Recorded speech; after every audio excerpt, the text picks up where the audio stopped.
Jenny, and we're going to go through this exercise today just so we understand a little bit about how variables can tell you something about a company. So, for example, we have a background here. 2 years ago, the communication department switched to participative management style.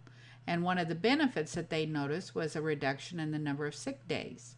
So the manufacturing department has not switched to the participative management style and wonder just how different they are in 6 days, vacation days, family leave days, and even tardiness when they compare it to the communication department. And so one of the things we did in this company is we asked HR to pull 25 employees from each department for the past 12 months and do this at a random way. And so they've pulled 25 employees, and the data is shown here. And you notice that the identity of the employee is kept confidential because they just labeled them employee 1, 2, 3, and so forth. So, at first blush, we start looking at this. There's lots of things we can do with this, but the first thing I would suggest that you do is that you convert this data into a table. And so what you can do with this is just highlight your data, and when you do that, you can format it as a table. And so as you can see, we can just click on that, pick your color, and format it as a table. And I've already done that over here so we can kind of see. And so then that allows you to look at some things. So you can look at the comm department and look at the sick days. You can look at the, just the manufacturing department and look at the sick days. And I see some really big numbers there, so I'm beginning to think maybe there is something to this. And then, of course, the other thing we can do is that we can build a pivot table. And so I can just insert here and build a pivot table. And I've already done that over here, so we'll go look at it. So I did a little pivot table here, and I looked at the comm department sick days. I looked at the manufacturing sick days, and it is true the comm department has many less sick days. They also seem to have a lot more vacation days in that department than manufacturing. It looks like the family leave days, manufacturing has taken a lot of family leave days, and then there's a lot more tardiness in the manufacturing. So I've got more than just sick days, a comparison here to look at. Now I can create some charts. And so, here I'm showing the chart that the sick days, the manufacturing department are responsible for 60% of them just based on this sampling. And the same thing when you look at vacation days, it's almost reversed. In the vacation days, 43% of those are taken by the comm department than the manufacturing.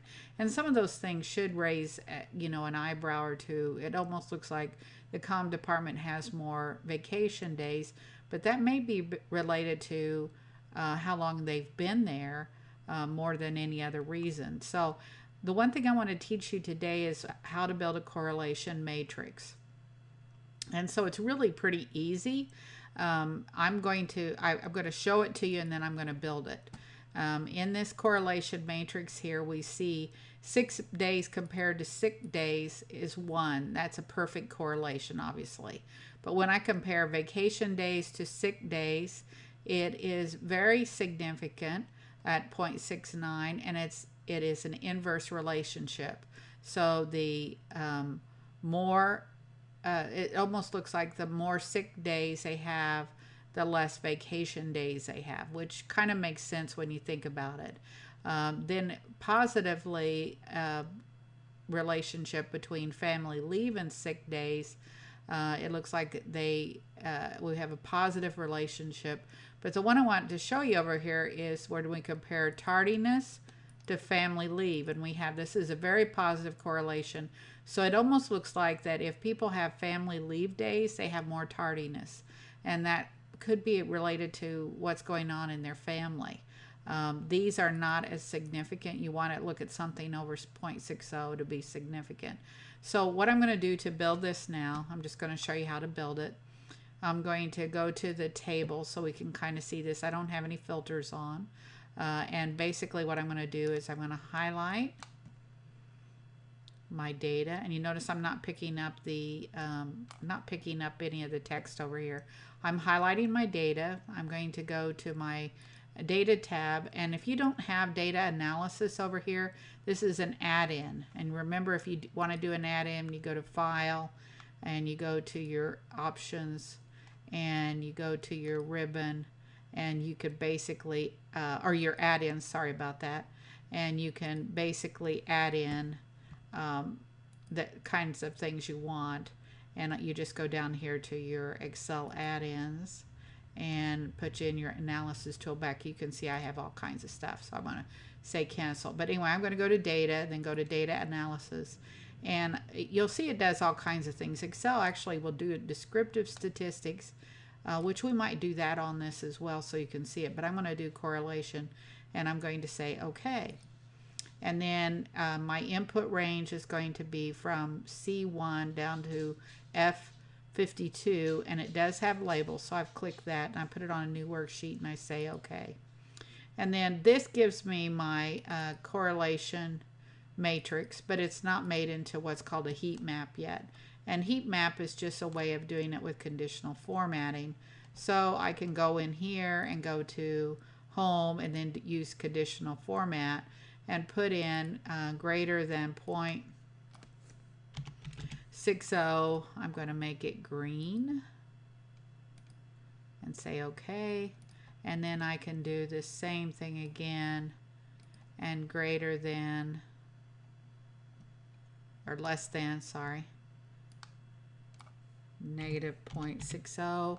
I want to make it light red. And so that's how I built that as a heat map, so that only the things that are significant are going to draw my attention. Now, it's not, you know, the sick days compared to sick days is going to be 1. So really we have to just kind of ignore those. But what we're looking for is for these relationships between these variables. And so that you can talk about how things are correlated just by putting them in there. And essentially that is a way to do some comparisons. Now, what you might want to put in your paper would be some of these kinds of things, and then you know, to show your charts and so on.